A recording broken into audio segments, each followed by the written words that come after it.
them since they have started, and I'm really proud to be here in such strong lineup of speakers, and I hope to stand up to the level of the speakers before me and the speakers after me. Great friends everywhere, and really happy to see them all.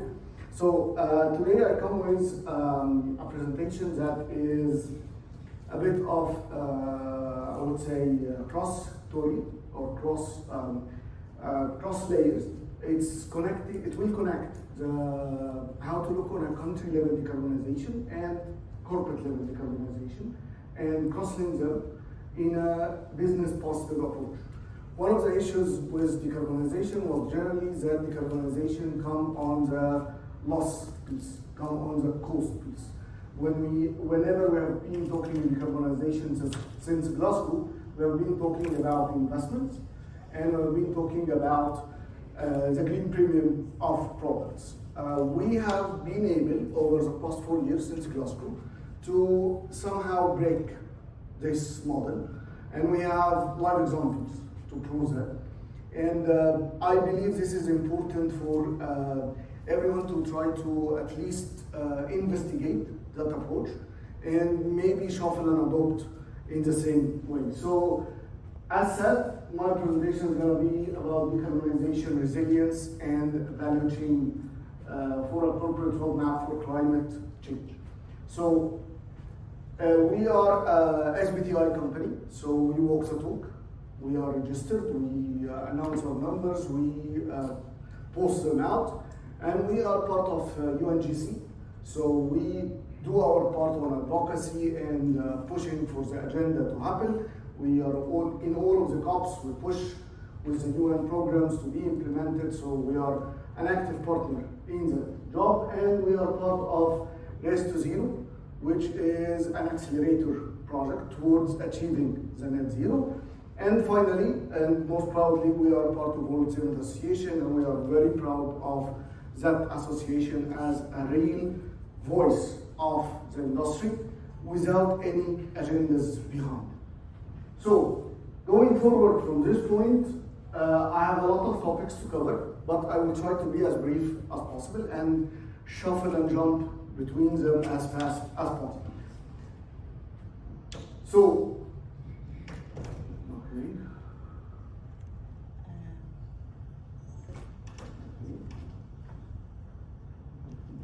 done. Okay.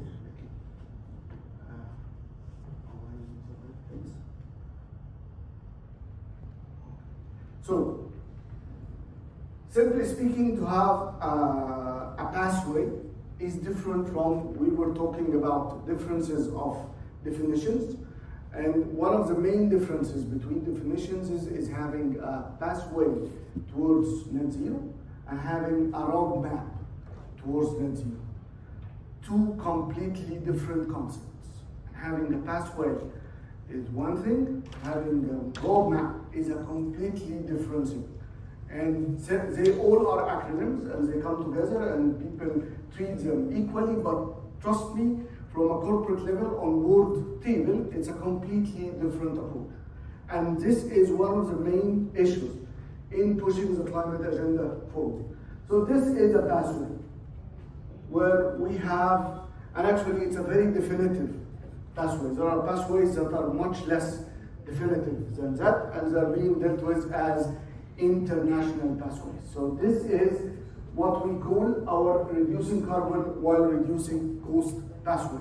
This is the title of the strategy. This is the nutshell of the strategy. So the first thing is we reduce carbon while reducing cost. So first of all, carbon reduction comes on the cost saving side, comes on the positive piece of the P&L, comes on an addition to the balance sheet. So these blue boxes, which are 3, 28, and 7, are 38% reduction. These blue boxes are carbon reduction, cost reduction technologies. So we reduce cost while we reduce carbon. And they are with technologies of TRLs above 9. They are available today. They are fully integrated in the cement plant. Nothing new, no need to reinvent the wheel, no need for innovation, no need for any magic. It's a very straightforward industrial job. Second is the gray part, which is renewable power. Because why is it gray? Because it's not 100% cement in control. It requires some governmental cross-sector regulations. It requires some investments. It's outside of the cement business control. And then comes the red side, which is okay, not bad. Carbon capture and direct air capture. If it happens, it will be very nice. And I have a very strong announcement to make around the CCUS part. 4 days or 5 days ago, the European Environmental Bureau produced a major report about 46 or 56 pages talking about the risks and the negative impact of using CCUS and stating clearly that CCUS is an oil agenda. 1. 2. CCUS is one of the main reasons of decelerating the decarbonization of the cement and steel industry, and mentioning it in clear, bold statements that CCUS is not made for cement. And this is the European Environmental Bureau. It's something like the SIM Bureau, but it's for environment. Funny enough, in the same week, the European Union has made an investment of 5 billion towards carbon capture in heavy industry. But these are politicians and those are technical people. So technically speaking, CCUS does not fit cement. That is, now I can say it as a solid, so I usually said it in a lower tone, but now it's the death penalty is out and it's very clear. So our focus is on the 47%, and I will tell you why in the next slide.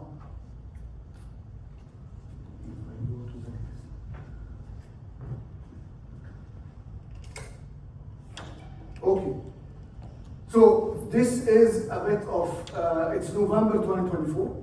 So I just checked before I come to stage the update of that. This 18 is 20. So now, after last COP, there was a recall from UN to produce what is called NDC3. The difference between NDC3 and the current NDC is that NDC3 is mandatory by UN to be sectorial. And that is the main difference between earlier NDCs, which took us nowhere.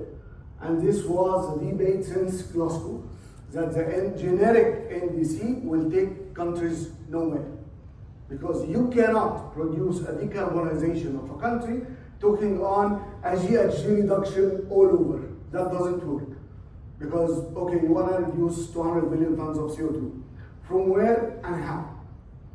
You need to roadmap the country and roadmap the sector to be able to deliver on carbon reduction. If you don't do that, you will not deliver carbon reduction. So out of 189 countries, so far only 20 has delivered the NDC. The only Middle East and Africa country of them is UAE. And we are proud to be part of the team that was working on this NDC. In addition to, UAE yesterday made a new huge milestone. It is the first country in MEA region to produce what is called carbon law. It's a law. It's decree number 11 by the federal government. Yesterday was the first effective day of operation. It was produced 1 year ago as a transition period. Yesterday, May 30, was the effective day of implementation, and it has penalties inside it up to 2 million dirham for non-compliance per company, and it is doubled on repetition.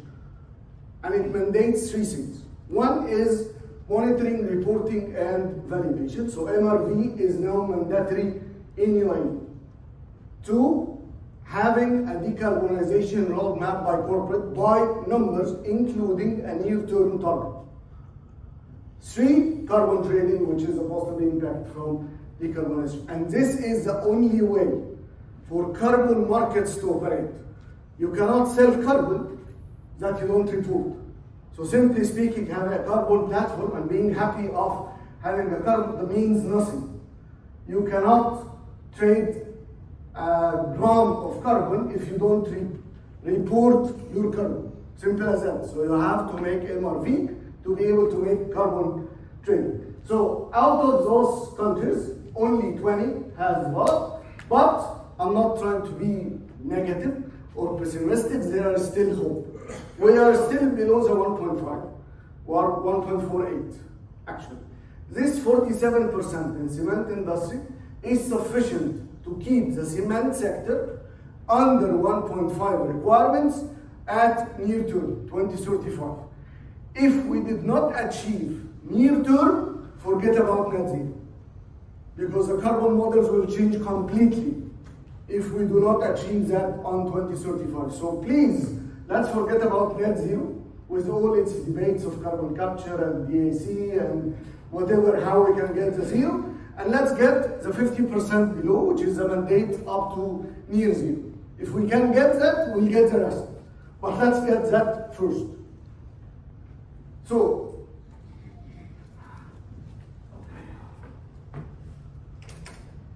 this is how a roadmap looks like. If you don't have that, you have a pathway. A roadmap means years, technology, amount of carbon reduction, and cost of the project to make the carbon adaptation curve. If you don't have those, you don't have a roadmap. You have a pathway. And they are completely different on the discussion in the boardroom. Tell you simply why. Because as a CEO of a company, if you come to me with a pathway, my first question is, nice, very good, how do I reach that number? But when you come to me with that, we know very specifically how much carbon will go with how much investment, which is the dollar per CO2. This is the bottom line of any thing that happens in industry. Give me the dollar value per ton of reduction. That's what it makes it work. Don't give me ESG stuff, don't give me SDG stuff. Yes, I like them, I'm committed, I'm a guy who likes the globe, but at the end of the day, we are in a business. So $1 per ton of CO2 is what works. If it's not plotted like that, it's not a roadmap. It's a pathway. So easier said than done, how to do that. So we have developed a model that we have implemented so far in 3 countries of almost 150 million tons of cement, so huge countries from a cement size perspective, and we are implementing now in 3 more that will add around more 100 million tons to our portfolio. Simply speaking, that model is top-bottom approach that goes from country level, economy level, company level, planned, business, and functional. And this goes to intersection with economic value drivers and tactical level drivers. This intersection is where you build the roadmap. So simply speaking, you need to look at, on a tactical level, everything that we talk about. It comes like under SCMs, energy efficiency, but we look at it in specific barriers. So energy efficiency, product development, green energy, carbon upcycling, waste to energy, carbon capture, and capacity building. And in my tomorrow's presentation, or after tomorrow, in the SCM part, we'll be looking very deeply on the waste to energy and the carbon upcycling and product development part. These are SCM basic drivers. On the other side, operational excellence, green cement, circular economy, carbon market, and exports. So I'll tell you one simple example. Laforge was now presenting green products. If the developer of the connector did not ask for a green product, because the project was announced by the government as a green project, there would be no incentive or a differentiation for the green product of Lafarge to go into that product, which is 99% of the rest of development in the country. So the main driver of green products is green procurement. So if we don't have a public, at least public, green procurement problem, we simply will never produce green. Because if my green product, regardless of a green premium or not, I'm not a believer that green products are more expensive than non-green products. Usually they are cheaper. But the point is, that's true. The point is, a green procurement platform makes green products happen. Then we discuss price and cost. But at least they need to be looked at. Developers in Egypt, most of them, look at what is called operational carbon. Sorry, Doctor, they look at operational carbon and they don't look at embodied carbon. Nobody even counts embodied carbon. So green steel and green cement are only asked for PR reasons.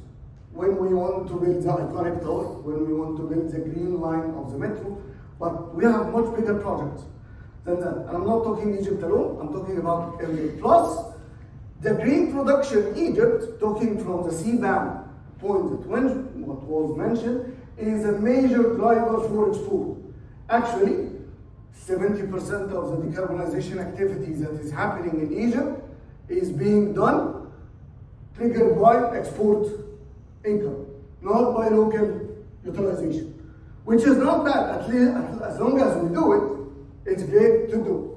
To do that, we have developed what we call the complete decarbonization solution. It's a 360-degree solution that there are different problems that we have seen with corporate levels on implementation of a decarbonization roadmap. There are strategic layer, which is investment, and there are operational layer, which is how much carbon, and the usual say of we calculate our carbon and we know our carbon. And there is a midway of, okay, I know my carbon, I have an investment, which products and how do I prioritize, and which technology do I go for? So we made this 360-degree for that reason. The three levers on the left are levers that to reduce the carbon, are the technical levers. The three levers on the right are the complementary levers.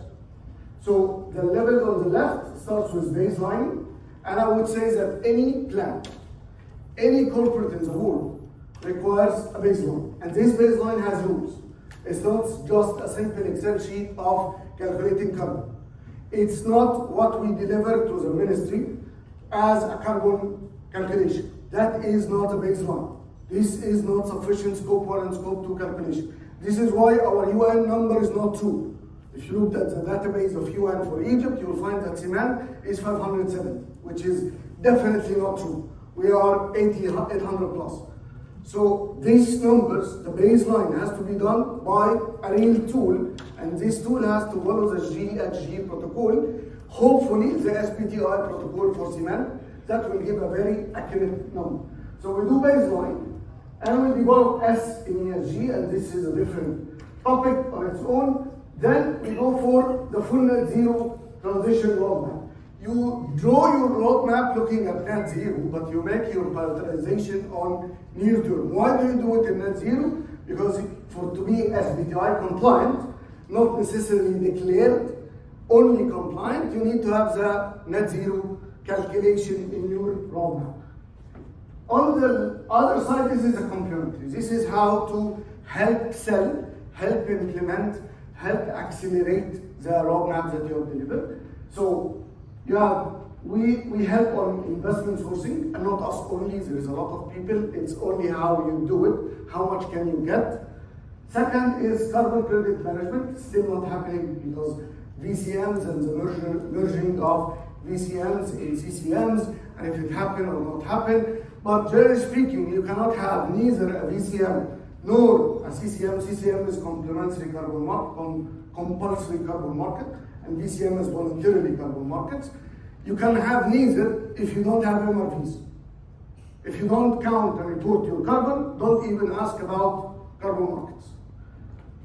Second come EPC support, which is a part of linking the technology to the implementation. Where do I get the technology and how do I install it in my plant?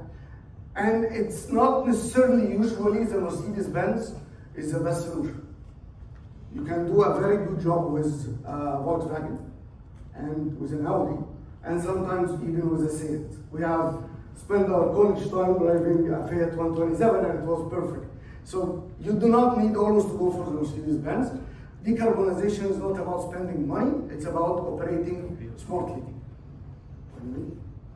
So, and for Egypt and for developing countries as well, the approach towards decarbonization is quite a green fund gateway, which is something we all like. We like to get funds. But for developing countries, it's not like Europe. We don't get grants, we get funds, and the difference is big. Grants come without, I would say it anyway, we're not in Europe, comes without responsibility. But funds comes with accountability and responsibility. So you need to prove case, you need to have a business case to get the fund. But still, it's a very good investment. We are talking about companies that got maybe up to $50 million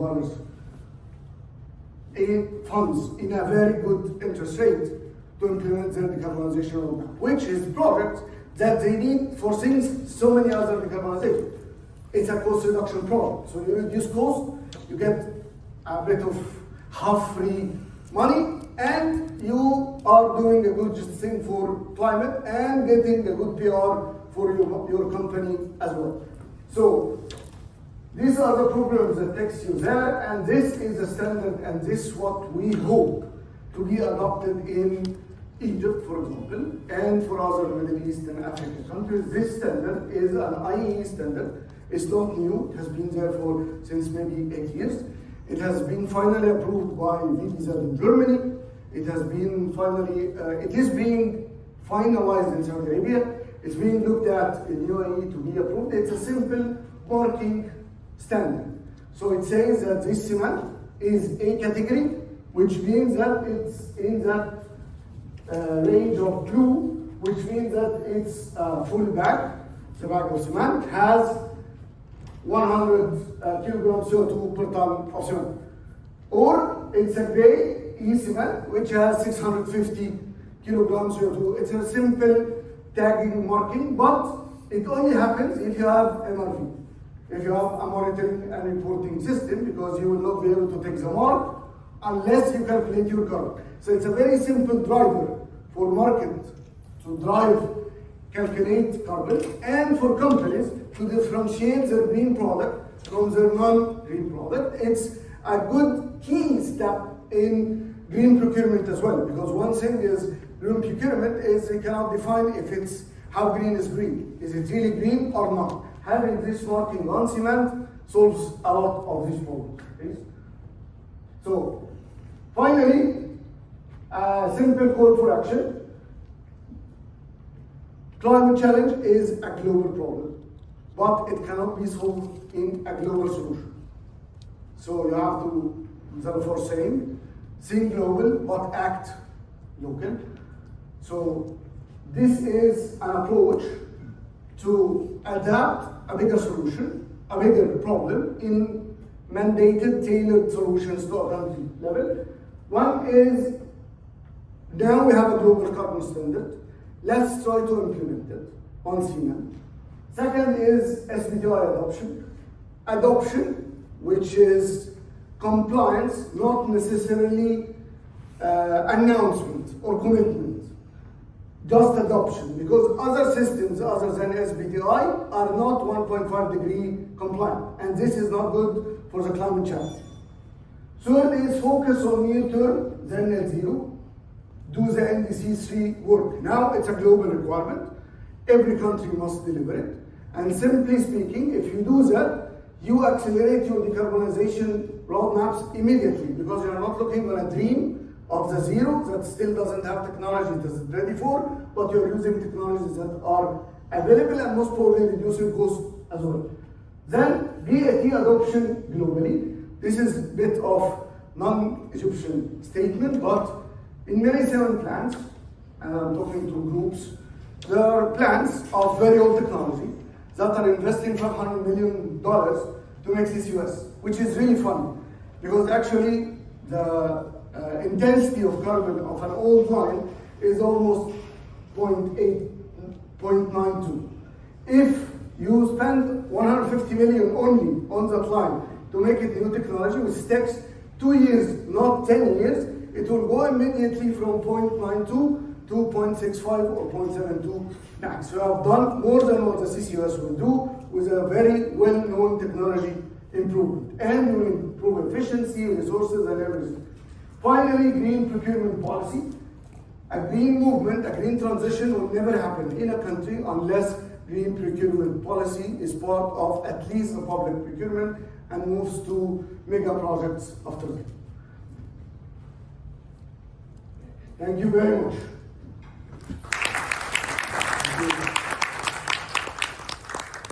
Hopefully no questions. First of all, thank you for your impressive talk, as usual.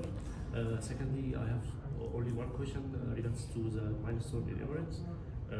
Do we have reduction ratio readings before 1st of June and after 1st of June? No, for the key factor of reduction in USD per CO2?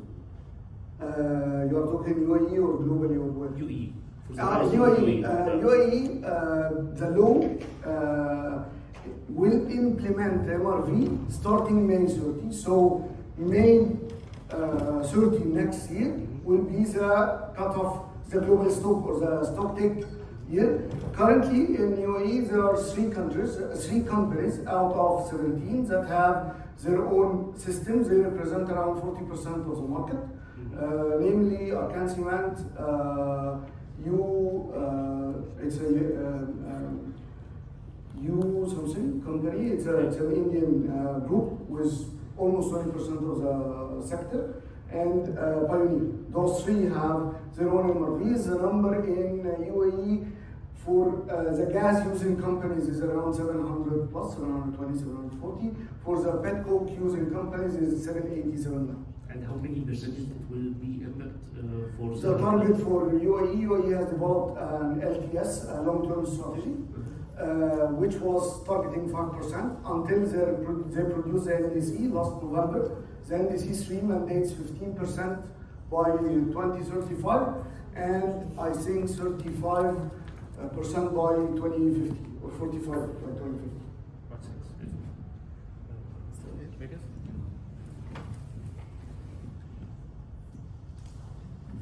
احنا اصحاب يا عمرو. Thank you. So good morning everyone. Good morning Amr. Thank you very much for the very enlightening presentation. My question is, you mentioned about the report on the CCUS. And I have to say implicitly that I support you. Okay. Yeah. The thing is that can you share with us your own views, because you just stated that this body has developed this report and so on. So can you give us some insights on how you see it yourself? Okay. If I may, and I'll be blunt about that. It's a topic that I like to be blunt about. So since Glasgow 2016, I'm against CCUS, and we have done a lot of advocacy against it. Simply speaking, CCUS is the simple political statement. You get a politician on stage. The simple statement that he can say is, we will capture carbon and store carbon. It's a very simple narrative. But this narrative to be done, it needs not only the $500 million to build the system, but another $300 million to operate the system. So this is what. Plus, this carbon capture is a simple new plant that is installed on top of the cement plant. And it's more complex to operate than the cement plant itself. In addition, it uses more power to be done, more than the production of. So does it make sense to clean, let's say that decarbonization is clean, to clean a plant, which is a house, to clean a house that costs $200 million with a vacuum cleaner that costs $500 million?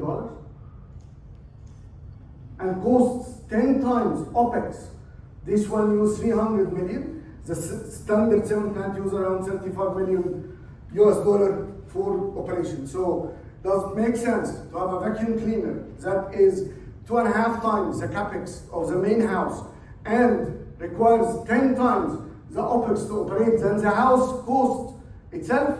Makes no sense. So it was not a cement narrative, it was an oil-driven narrative. Finally, I'm not against the technology. I'm a pro-oxy-fuel technology, for example. Why? Because it makes a bit of sense within the cement industry.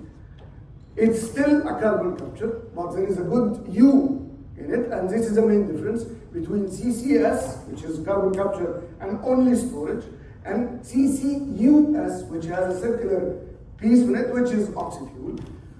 That makes a bit of sense, and it makes it more, but when TRLs of this technology reaches a level of 9, which will make it in the normal, because it makes no sense to say that cement will, with carbon tax, will reach $500 per ton, because if it reaches like that, nobody will build. Because the building cost will go sky high, nobody will buy. Cement is cement. It's the second material after water in the globe because it's a cheap building material. If you remove cheap, we'll find alternatives. Thank you. Any more questions? Hopefully not. Please. Okay. Thank you so much for the fascinating discussions, and I have a question regarding your global standard, because I actually work in the carbon markets, and I think the previous speaker also talked about like CBAM, which is like protecting the carbon leakage and setting a global standard, though we got a lot of oppositions from the BRICS and others saying like this might be too much because cement is actually the hardest industry like of all to decarbonize, and as you have also mentioned, the technology has not reached. So my question to you is, how do you think will be good to set the standard? Because I see from different countries like EU and China, their carbon neutrality pathways are different. Okay, great question. Thank you very much. First of all, let's give a small remark on CBAM. Since CBAM was implemented, before it, one day before it, Europe average of import of clinker was 1 million ton. After its implementation, for the past 2.5 years, the average of import of clinker to Europe has become 12 million tons. So simply what happened is companies stopped production, decelerated production, which is an economic impact to Europe, a lack of utilization of resources, and started to import from outside, which tells another story that the global south carbon level is lower than European carbon level. Because if they come in with lower CBAM, that means that they are lower than the average in Europe. So that gives you a very strange understanding of the carbon planning around the world. 1. 2, CBAM is a great tool.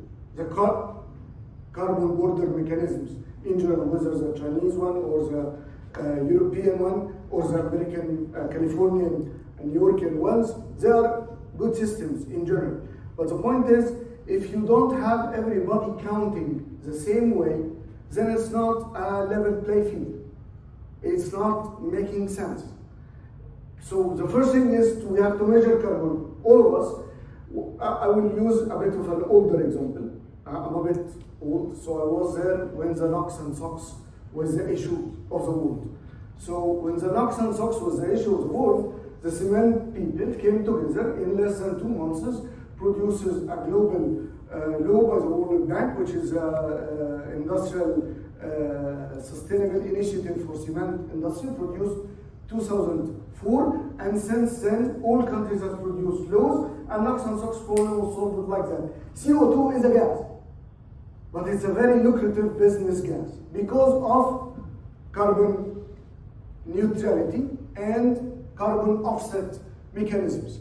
If we allow the excessive use of offset just to maintain a border, we are not solving the problem. We are creating a black market for carbon, and we are creating a lot of negative impacts to the climate and negative business issues. This is exactly why air tickets have gone sky high over the past years.